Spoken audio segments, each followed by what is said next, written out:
Assalamualaikum. Terima kasih kerana sudi bersama saya lagi di dalam video YouTube Sazuan Channel. Pada hari ini kita akan membicarakan tentang tajuk kemurungan bukan gila. Hari ini hari istimewa kerana bersama saya pada hari ini adalah seorang pakar psikiatri yang akan bersama membicarakan tentang hal ini.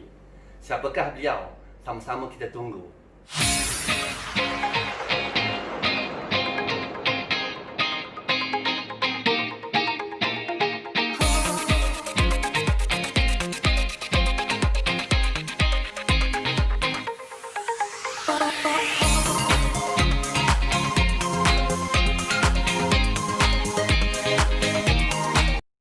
Tetamu saya malam ini adalah Dr. Firdaus binti Datuk Dr. Abdul Ghani. Beliau merupakan pakar psikiatri di Kementerian Kesihatan Malaysia. Dr. Firdaus juga merupakan setiausaha Persatuan Psikiatrik Malaysia dan beliau pernah banyak kali ditemubual di stesen-stesen televisyen. Beliau juga merupakan penulis kolumnis Astro Awani dan juga beliau pernah menulis di Utusan Malaysia suatu masa dahulu. Selamat datang Dr. Firdaus binti Datuk Dr. Abdul Ghani. Terima kasih Dr. Firdaus kerana sudi bersama dengan saya pada hari ini. Dr. Firdaus, kita terus pada soalan yang pertama Dr. Firdaus. Apakah itu kemurungan? Apakah beza kemurungan dengan orang gila? Okay, baik, terima kasih Dr. Sazuan atas soalan yang dikemukakan sebelum tadi. Jadi, kemurungan ini merupakan salah satu daripada jenis penyakit mental di mana ia melibatkan gangguan kepada emosi. Dalam bahasa mudah, emosi ini dikatakan sebagai perasaan. Jadi, kalau kita lihat tentang kemurungan ini ialah merupakan satu gangguan kepada perasaan di mana kita sering berasa sedih. Dan bila kita rujuk kepada perasaan sedih ni ialah bukanlah perasaan sedih yang biasa, tetapi sebaliknya merujuk kepada perasaan sedih yang berpanjangan. Dan dia terdapat kriteria-kriteria tertentu untuk kita mendiagnoskan seseorang itu mengalami kemurungan. Dan soalan tadi berbunyi, adakah kemurungan ni gila?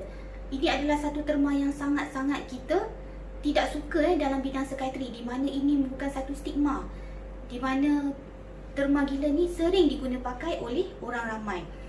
Bila kita sebut tentang gila ini, ramai orang mengatakan bahawa ini adalah satu keadaan di mana seorang itu tidak waras. Tetapi dalam bahasa psikiatri ini adalah dirujuk kepada gangguan kepada fikiran yang kita rujuk sebagai gejala psikosis. Bila kita guna perkataan gila, ia merupakan satu terma negatif dan menimbulkan stigma kepada orang lain. Ini menyebabkan orang tidak datang untuk mendapat rujukan ataupun rawatan di peringkat awal. Jadi, bila kita katakan murung, tidak bermaksud ini adalah gila. Malahan tidak ada penyakit mental pun yang kita guna pakai sebagai gila. Dengar tu tuan-tuan dan puan-puan, jangan suka panggil orang gila, kerana gila ini adalah satu label yang tidak sihat sebenarnya. Baiklah Dr. Firdaus, soalan seterusnya Dr. Firdaus.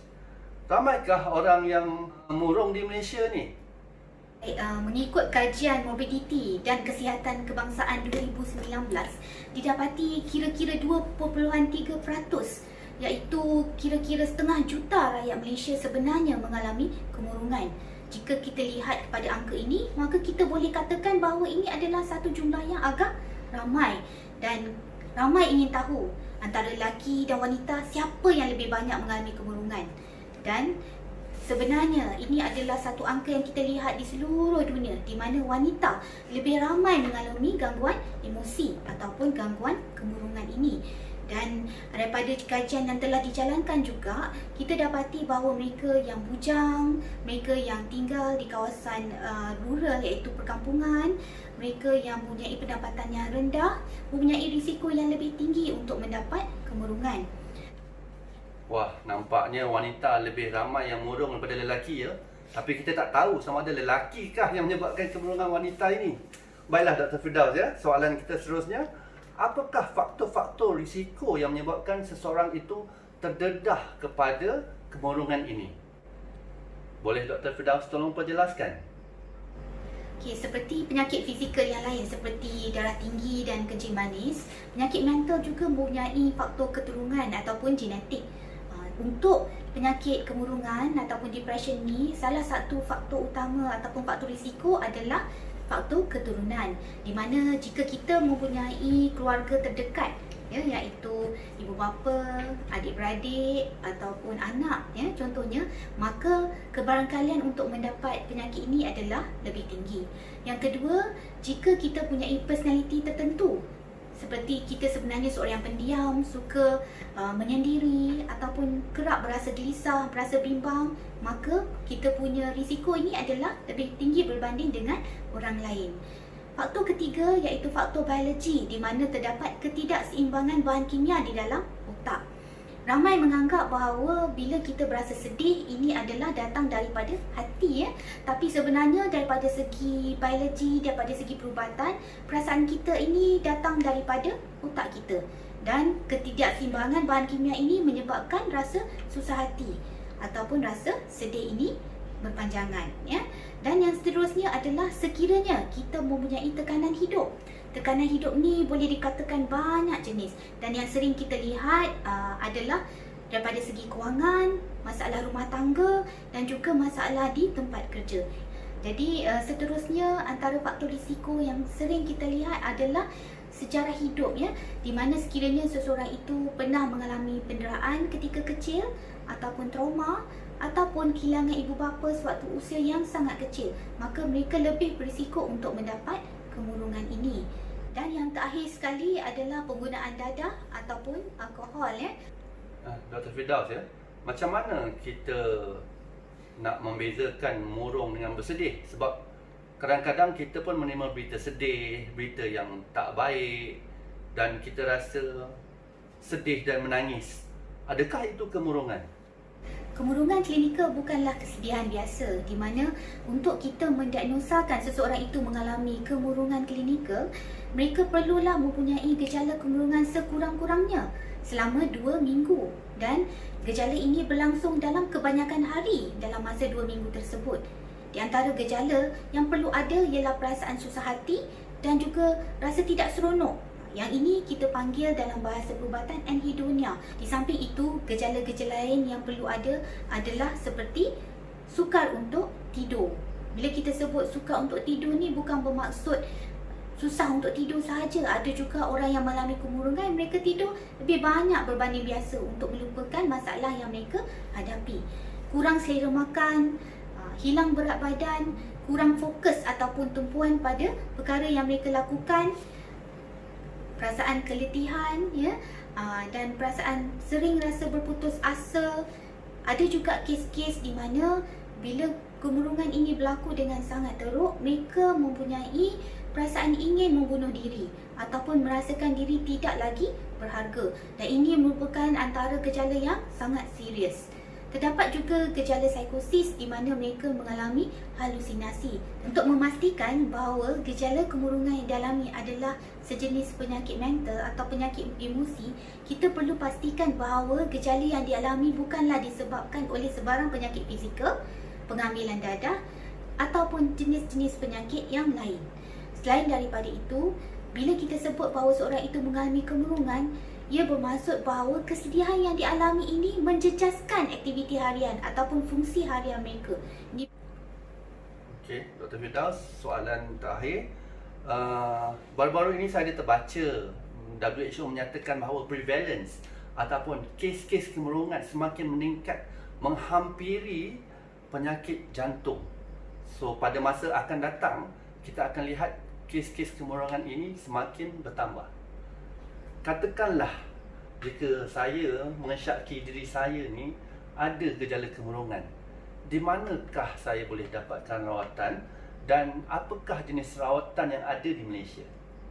Okey, baik. Sekiranya seseorang itu mengesyaki ataupun merasakan bahawa dia mempunyai gejala kemurungan, apa yang perlu dilakukan adalah pergi ke klinik kesihatan yang berhampiran di mana ada saringan yang boleh dilakukan. Dan daripada saringan yang dilakukan ini, maka pegawai perubatan boleh menilai sama ada seseorang itu benar-benar mengalami kemurungan. Terdapat kes-kes di mana mereka boleh rawat di klinik kesihatan, tetapi terdapat juga beberapa kriteria di mana mereka perlu rujuk kepada pakar psikiatri di hospital yang berdekatan. Apa yang berlaku apabila kita dirujuk ke pakar psikiatri? Jadi ramai yang takut bila dirujuk kepada pakar psikiatri. Jangan bimbang kerana apabila anda sampai ke klinik psikiatri, kita akan melakukan pemeriksaan dengan lengkap, di mana selain daripada mengambil sejarah penyakit ataupun sejarah daripada pesakit, kita juga akan bertanyakan daripada waris terdekat tentang gejala yang dialami. Selain daripada itu, kita juga akan melakukan pemeriksaan fizikal dan juga pengambilan darah tertentu untuk memastikan bahawa gejala yang dialami bukanlah disebabkan oleh penyakit-penyakit yang lain.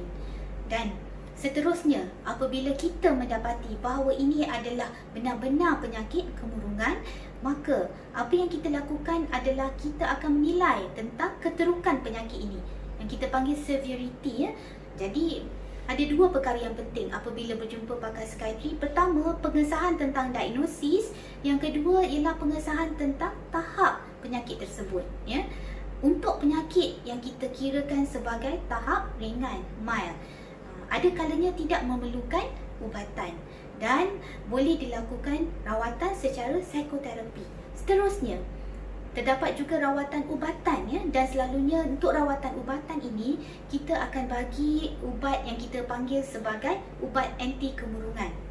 Dan terdapat banyak jenis anti kemurungan yang boleh kita dapati pada masa ini. Dan pada masa ini disebabkan oleh teknologi semasa, banyak ubat-ubat yang diperolehi pada masa ini adalah kurang daripada segi kesan sampingan dan adalah efektif untuk menangani masalah kemurungan. Ubatan yang kita berikan bukanlah untuk jangka masa yang lama, kerana yang kita dapati ramai bimbang untuk makan ubat. Sebab apa? Mereka rasa bila makan ubat perlu makan untuk jangka masa yang lama, atau mereka rasa nanti ketagih dengan ubat. Sebenarnya jika ia adalah pertama kali anda dimulakan rawatan, maka mungkin anda perlu makan ubat lebih kurang 9 bulan ataupun setahun sehingga anda benar-benar sembuh. Selain daripada itu, pengamalan gaya hidup sihat juga membantu dalam merawat penyakit psikiatri ataupun penyakit kemurungan. Dan ini termasuklah pengambilan diet yang betul, aktiviti fizikal seperti bersenam dan juga tidur yang secukupnya. Selain daripada itu, sokongan sosial ataupun sokongan daripada keluarga ataupun kawan-kawan juga merupakan salah satu kaedah rawatan yang penting, di mana mereka mampu untuk membantu anda untuk sembuh dengan lebih cepat. Dr. Firdaus, saya pernah menonton di televisyen pesakit-pesakit yang kemurungan ni diberi renjatan elektrik. Adakah ini salah satu rawatan untuk penyakit kemurungan ini, Dr. Firdaus? Renjatan elektrik yang disebut oleh Dr. Sazwan tadi sebenarnya adalah satu teknik rawatan yang efektif dalam bidang psikiatri yang kita namakan sebagai elektrokonvulsif terapi, di mana pesakit diberikan renjatan elektrik, tetapi sebenarnya ia tidaklah seperti yang digambarkan. Kalau kita lihat, ramai ingat ini adalah satu tindakan yang ganas. Sebenarnya pesakit diberi bius terlebih dahulu dan dipantau oleh pegawai perubatan daripada bius dan juga oleh pegawai perubatan daripada Jabatan Psikiatri. Indikasi untuk kita melakukan rawatan elektrokonvulsif ini adalah sekiranya penyakit kemurungan ini mendatangkan bahaya sama ada kepada pesakit sendiri ataupun orang lain. Kedua, untuk mempercepatkan proses rawatan. Yang ketiga adalah sekiranya rawatan ubatan ataupun rawatan psikoterapi yang diberikan sebelum ini tidak mendatangkan kesan. Ini yang kita panggilkan sebagai treatment resistant. Jadi, rawatan elektrokonvulsif ini bukanlah satu rawatan yang kita berikan kepada semua orang. Terdapat indikasi yang perlu dipertimbangkan sebelum kita berikan kepada seseorang pesakit, dan ia merupakan satu rawatan yang selamat dan efektif kepada pesakit kemurungan, terutamanya mereka yang mengalami kemurungan yang teruk. Terima kasih Dr. Firdaus kerana sudi berkongsi informasi dengan kami pada hari ini berkenaan dengan penyakit kemurungan. Jika anda rasakan video ini membantu, bantu saya dengan dua perkara. Pertama sekali, tekan butang subscribe dan tekan butang like. Mudah-mudahan kita dapat memanggil Dr. Firdaus dan doktor-doktor lain di arena mereka yang masing-masing untuk memberi informasi kesihatan kepada kita lagi. Sehingga kita berjumpa di lain masa. Salam hormat daripada saya. Assalamualaikum.